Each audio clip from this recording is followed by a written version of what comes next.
আরজিকর কাণ্ডকে হাতিয়ার করে এবার সুর চড়ালেন গুজরাতের মুখ্যমন্ত্রী ভূপেন্দ্র প্যাটেল। বিজেপি শাসিত রাজ্যে ধর্ষণ খুনের মতো ঘটনায় দ্রুত বিচারের উল্লেখ করে এক্স হ্যান্ডেলে তিনি লেখেন, মমতা দিদি, শুধু কথা নয়, আমরা পদক্ষেপ চাই। মহিলাদের সুরক্ষার জন্য পক্সো ও অন্যান্য কড়া আইন রয়েছে, কিন্তু কতটা কার্যকর হবে সেটা পুলিশের দ্রুত ও সঠিক পদক্ষেপের উপর নির্ভর করে। মহিলাদের সুরক্ষা মৌলিক অধিকার, কোনো রাজনৈতিক বিষয় নয়। Fair and bright night and day cream, ত্বক থাকবে ব্রাইট সারাদিন, পলিউশন ফ্রি, ঠিক যেন রাতের ফোঁটা সাদা ফুল। সারাদিন হ্যাপি ব্রাইট স্কিন। জরুরি ভিত্তিতে স্বচ্ছভাবে দায়িত্ব সহকারে আমাদের সবাইকে কাজ করতে হবে। আর দেরি নয়, কোনো অজুহাত নয়, দায়িত্ব নিয়ে দ্রুত পদক্ষেপ করতে হবে। আরজিকর কাণ্ডে মমতা বন্দ্যোপাধ্যায়ের উদ্দেশ্যে পোস্ট করেন গুজরাতের মুখ্যমন্ত্রী ভূপেন্দ্র প্যাটেল।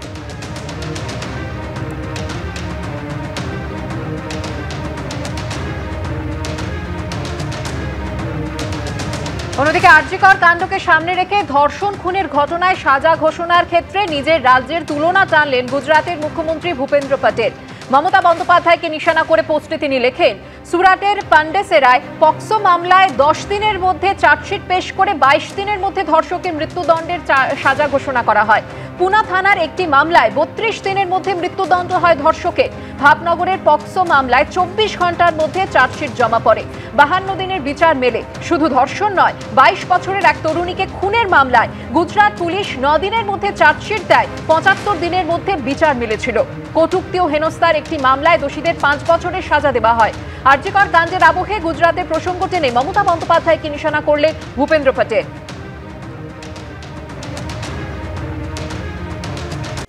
সরকারি মেডিকেল কলেজে অন ডিউটি চিকিৎসককে ধর্ষণ ও খুনের ঘটনায় কর্মক্ষেত্রে মেয়েদের নিরাপত্তা নিয়েও প্রশ্ন উঠে গিয়েছে।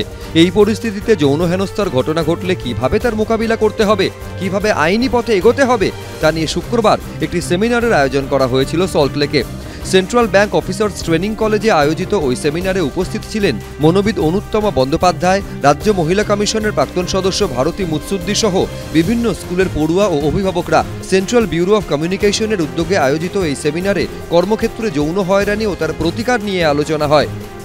জাস্টিসের জন্য শুধু পথে নামছেন না, কিন্তু আরও বেশি নিরাপত্তার দাবি নিয়ে নামছেন। এ বিফলে যেতে পারে না। আমার মনে হয় যে আমাদের এই প্রতিবাদের প্রতিরোধের ভাষা তো শহরও আগে দেখেনি। আমাদের হাল ছাড়লে চলবে না, এবং বহু সময় যা অভিপ্রেত তার কাছে পৌঁছানোর জন্য আমাদের ধৈর্য লাগে, এবং যখন বাধা আসে সেটা পেরিয়ে যাওয়ার মতন দৃঢ়তা লাগে। আমার মনে হয় আমাদের শহর রেডি সেটা নিয়ে এগোনোর জন্য। প্রতিবাদটা কেন হওয়া দরকার, এর থেকে অনেক ছোটোখাটো ব্যাপারেও হয়তো প্রতিবাদ হওয়া দরকার, সেইটাই অনেকে জানেন না। সেই জানাজানির ব্যাপারটা যাতে থাকে সেই জন্যই আমরা করেছি। এবং আমাদের সিজিও কমপ্লেক্সে অনেকগুলো অফিস আছে, তাদের প্রত্যেককে আমরা ডেকেছি, এবং তাদের বেশিরভাগ অফিস থেকেই আজকে কিন্তু প্রতিনিধিরা এসছেন। একটা আরজিকর কাণ্ড নাড়িয়ে দিয়েছে গোটা সমাজকে।